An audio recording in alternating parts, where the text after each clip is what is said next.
Matt. Well, good evening. I want to welcome my guest, Chris Elmore, along with your host, Dana Labreck. Chris, is counting calories really that important for someone trying to be fit?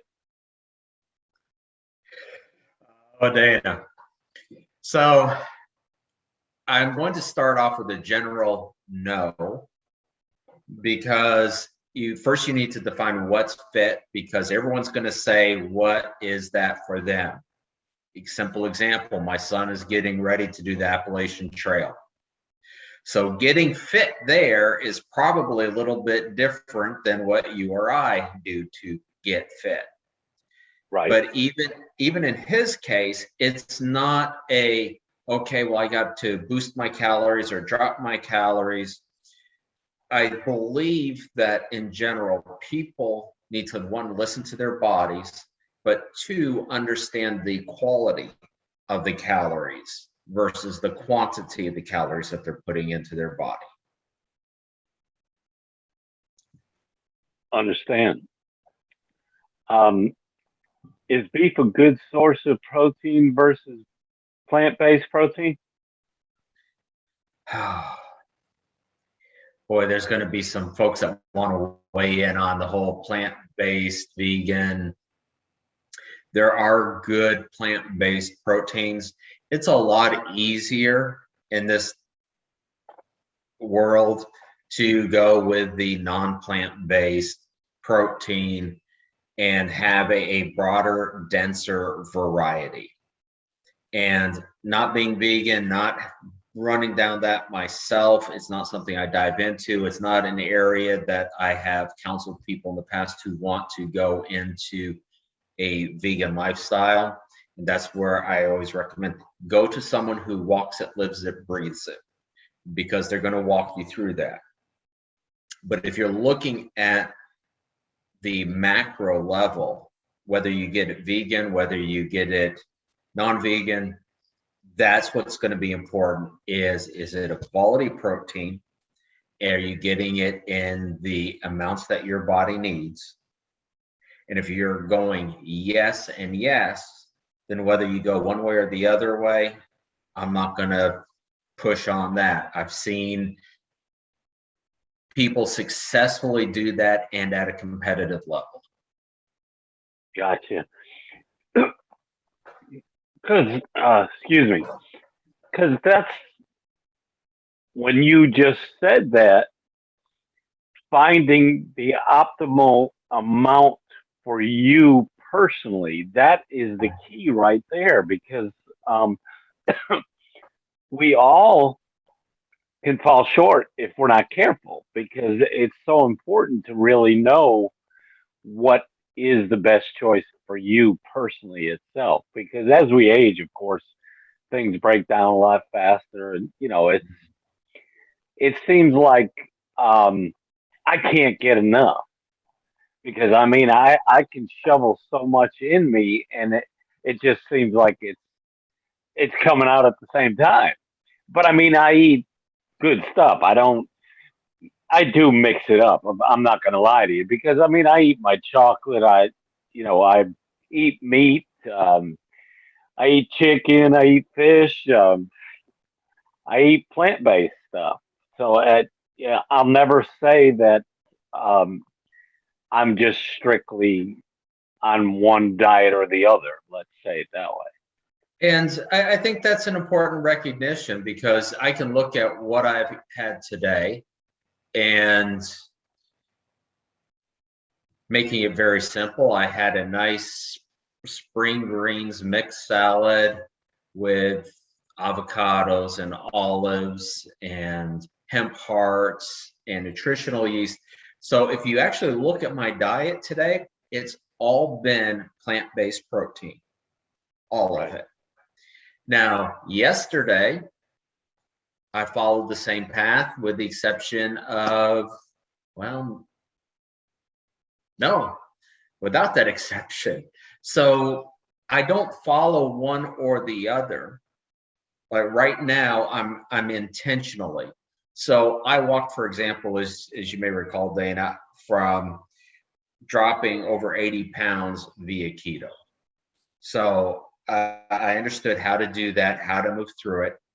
But I also like different foods in my lifestyle that are non-keto. So part of the way I look at life is if I'm going to talk to someone about something, I need to be able to walk what I talk. That's me. So can I sit down and have Oreos? Absolutely.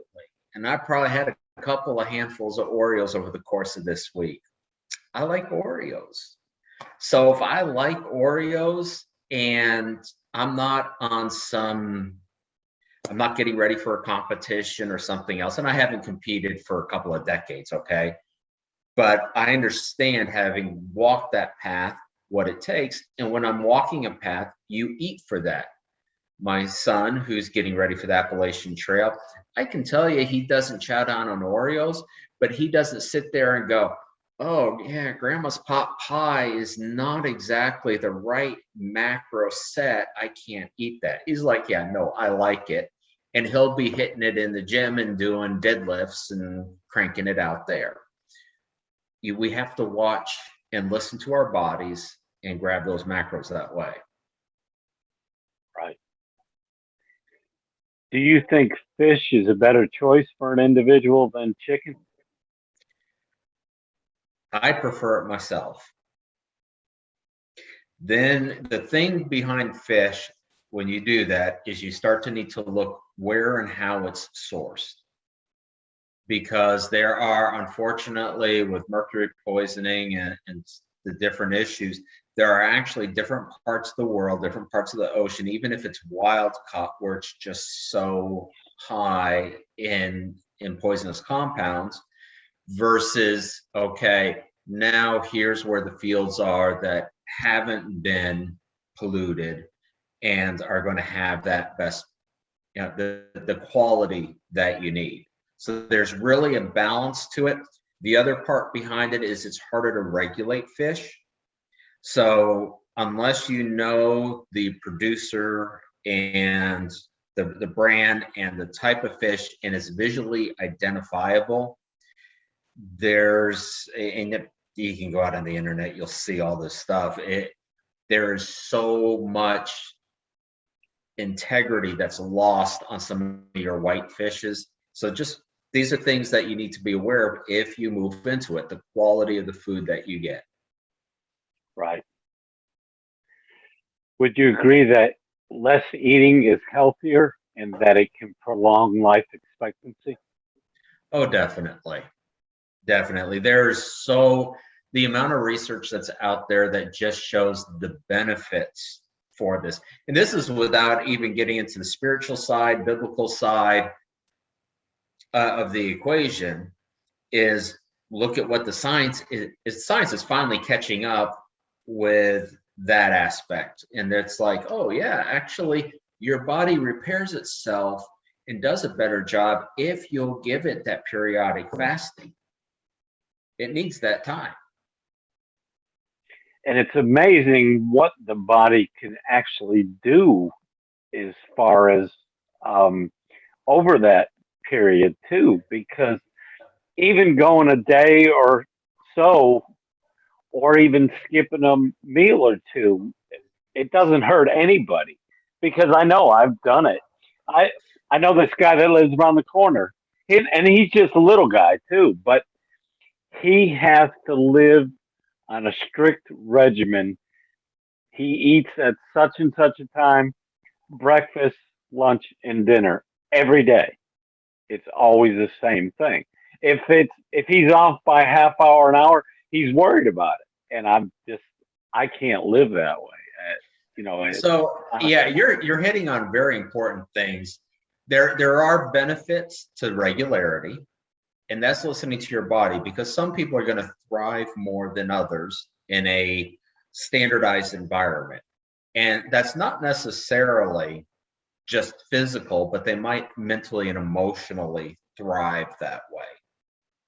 And then, like yourself, it's like, now, do I think everyone could benefit from this? The science is there. Are there people, and I know some people that I've talked to, and they're like, yes, I'm looking to do this. And they're like, I can't handle going, even from late at night to first thing in the morning is a rough haul for me to not eat. Now, they're not overweight. They look really fit, but they're like, I just can't, because if I miss a meal, then I've done that. Oh, the headaches and all this. I can't explain it scientifically, but if they're going through it, yeah, don't do it. Don't hurt yourself. Right, right. Understand. Um, but uh, as far as myself, I've I've worked every hour on the clock. Let me say it like that.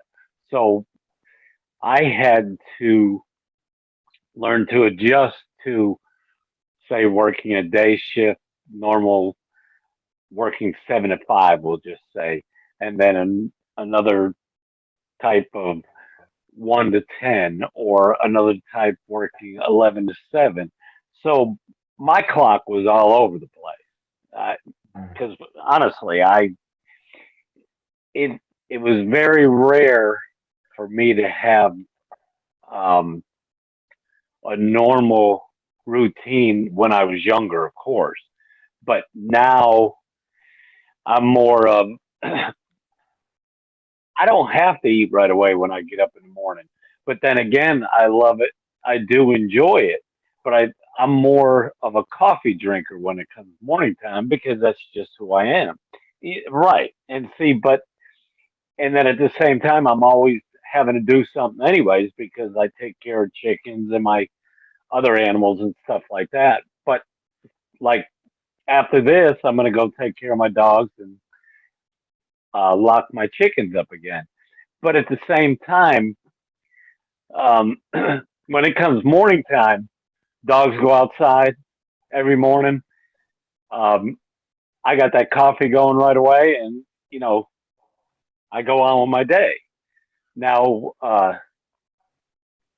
but getting back to a normal routine, I guess it makes total sense, like you just said it, that everybody has their way of how they cope with their eating habits, their sleeping habits, so on and so forth. Like this guy, normally he's in bed by 9 o'clock every night, and he's up normally 5 o'clock in the morning.